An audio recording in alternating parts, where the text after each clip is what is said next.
sort of leading on from what I said about still being grateful that we're in the Premier League, what Jason was saying there, that I just wonder if maybe expectations were a little high in the sense that people expected us just to jump from 17th to wherever straight away, and teams are going to be undercooked because it is the World Cup.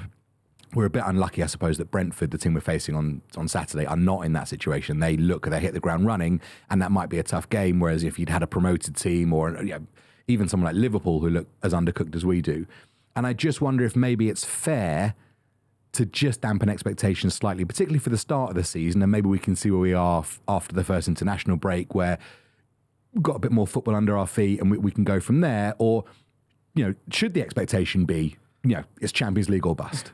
I think we all have, in recent such memories, for example, of Ange's first season. Whereas we're in a similar kind of way, obviously not to the same extent, because under Conte we finished like 8th. It wasn't kind of a relegation battle, but we were in a mess. And then Ange took over in that summer. We made a bunch of signings. And from game week 1, obviously, everyone remembers we hit the ground completely running. We were unbelievable. 8 wins and 2 draws, famously, in the first 10 games of the season. What we would give to have a start to the season like that. So I think we all kind of know it's possible to have that kind of start. I think that summer we had like that settled team. And I think what Jason was saying about preseason, all these lineups we've been kind of...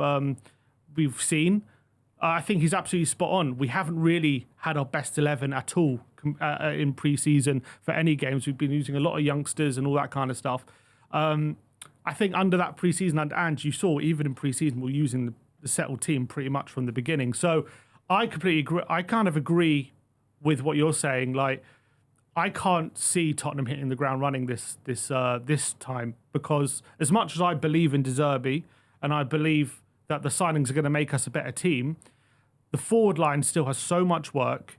I still think that the players, we've signed so many players already, even without signing the forward players, they're going to need that little bit of time to gel. And they haven't really had that in pre-season, unfortunately. They haven't had all those games to kind of get up to speed with exactly what De Zerbi wants. Like Fernandes, played the first game and then the last game, and he didn't really play too many games in between. Senesi's only played 1 game. Like, we've still got a lot of players to integrate into this squad. Plus, we are very, very short in the forward line, and we're playing a Brentford team who just everyone knows their job. Everyone's going to be settled. We're playing, every team at the moment in the Premier League. It's so competitive, so many good managers, so many good players. So I think 5 weeks ago, everyone was, running around the place, celebrating, and rightly so. It was an exciting time. But I think it may be clouded how much work we have to do and how much we still got to do to close the gap to the very, very top teams and those Champions League teams. So as much as I think we have spent that money because we want to be back challenging for Champions League, I think that shouldn't be the expectation. Mm-hmm. We shouldn't expect to get Champions League, as much as that would be brilliant. And that would, I think De Zerbi would have achieved. I think we're capable of it if we get the right signings. I think people are expecting it, and that shouldn't be the case. Yeah, I think I agree. I mean, Jace, there's qualifying for the Champions League, which is one thing, or there's also, I'm very, very big on process, and the journey, should take you to the destination. Do you think there's a way in which we could see a season that maybe doesn't have the results that you would hope for, but still see enough progression that you think, I can really see what's happening here? Not hugely dissimilar to Pochettino's first season, for example. Yeah, I think under Poch's first season, we had quite a strange start that season, didn't we? I can remember losing at home to Stoke, and we lose at home to West Brom and things like that. And it was hard to see really until Christmas time what we were trying to do. And then we had those couple of good Carabao Cup games and reached Wembley, and you got a feel in that January-February period when we beat Chelsea 5-3 famously. You could start to get a feel of what a Pochettino team would be, and we saw the Capues and the Eunice Caballs phased out, and the younger players starting to come into the squad. So certainly by the end of the season, I would think we'd expect to see a much more fluency.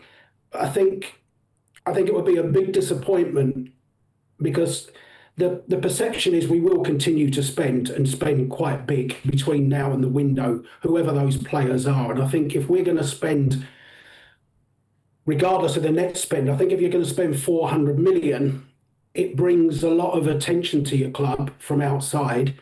And I think if we were to finish eighth and just have the odd game where you could see it, it would be a little bit disappointing. I think if you finished seventh or eighth, but you reached Wembley or maybe you beat Arsenal at home, you beat Chelsea, you win some of those big games, if you like. You think, right, and particularly a couple of the big away games, then it's a different feel than if you just beat the teams you expect to beat, don't get a result against any of the big boys, don't get anywhere in the cups, and yeah, okay, we finished in the top half. But I think there has to be a little bit more expectancy than that all round. Yes, it's interesting, isn't it? Like, I think there's one thing, the fan expectation, there's also the board expectation, because if they're pumping all this money into the club, there's set to be an extra however much coming in as well. 140 million at least, they're saying, plus maybe another striker, depending on how many outgoings we get. So what do we think the boards have, like, or De Zerbi, when they're having their discussions and their expectations? Are they telling De Zerbi, we have to get Champions League football this year if we're going to back you this hard? Do you think that's the expectation this season for them? I would imagine if anyone's saying that, it's De Zerbi telling them. Yeah, that's you're what right. If you look at his career as a manager and when he's got the hump, it's often been when he's not supported to get what he perceives as an achievement. And you look at what he did at Brighton, the way he elevated them, and it sounds like that fell apart because he felt like he got them to a level, and the next step there was to go on one more, which presumably is Champions League from Europa League. I suppose that in a club like Spurs, he is thinking, come on, let's go. And I want to be backed to make that happen. You can see with some of the transfers we've done in the perceived overspending, perceived underselling value-wise, that this is obviously it's his summer at the club. He's been given carte blanche to almost do what he wants in terms of ins and outs. And I imagine that's under the proviso of, come on, let's have a go. He also he knows, doesn't he, that it's a real opportunity this year not being in Europe compared to all these other teams, not just the top teams like United, Liverpool, obviously City and Arsenal, but also these kind of middle of the road teams who overachieved last season. Your Bournemouth, Brighton, obviously Palace are in Europe as well next season. Sunderland as well. It's not going to be easy for them to kind of hold those standards they did last season when you add European football. I think all of those teams probably in Europe for the first time. I think Brighton have had it before, but the other teams, I can't remember them ever being Europe before. So having that more burden on their squads and also having them keep up their standards from last season is going to be very difficult. Obviously, the top teams, they have bigger squads, but the likes of Liverpool, United, we don't really know what to expect from them. And even City, to an extent, we don't know really what to expect from this season. So I think De Zerbi definitely sees this as an opportunity, and it would be an opportunity missed, in a sense, if we don't get Champions League. So I understand that the fact that a lot of fans are saying that's what we got to go for. And I'm not saying that shouldn't be a target, but I just kind of feel like people don't appreciate how much of maybe an overachievement in De Zerbi's first full season going from 17th it would be to get Champions League football straight away. That's kind of what I feel. I feel there's already like an expecting, like, yeah, of course we should go in Champions League, look, 100 million Tonali and all this stuff, but it should be seen as an overachievement, even if we get more signings through the door, shouldn't it? Yeah, I mean, I don't know about you, Jason, but if someone said to me right now, you qualify for the Europa League next year, don't know how it's going to happen, whether it's League or Cup, I'd probably say, yeah, I'll take that. Thank you very much. I mean, there is an argument now that for clubs of a certain size, being in the Europa League is more fun from a fan experience. And you get Champions League money, we don't get it. It goes to someone else. There's part of me that thinks another run in the Europa League could be a good crack.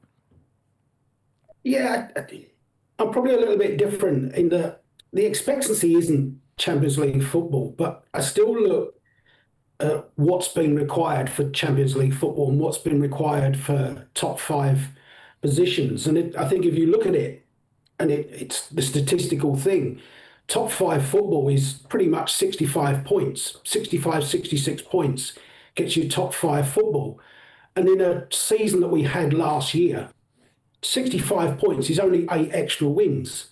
Now that sounds a lot, I know, 8 extra wins, but considering we only won 3 home games last season, So you're looking at Ridiculous. 10 home wins and one extra away win. It's not a huge amount to do. And we saw, 10 years ago, Leicester go from, what was it, 17th to win it. And Man United went from 15th to 3rd, didn't they? So 15th to 3rd is the same as 17th to 5th. So I think there is no reason why Tottenham shouldn't be targeting 8 extra wins over the course of it, which still mean you've won less than half your games, but it's enough for top 5 football. So I think Europa League would be the minimal thing. I think I would be very disappointed if we only made Conference League football, but I'd probably be 30% happy with Europa League, but I think you should. There's a great chance for us. The only flip to that is, whilst we talk about all the other clubs having new managers, De Zerbi is still a new manager. As he said last season, 7 games was about one thing and one thing only, but his job really started this summer. So yes, he's been there a few weeks, but he's still essentially a new manager as well.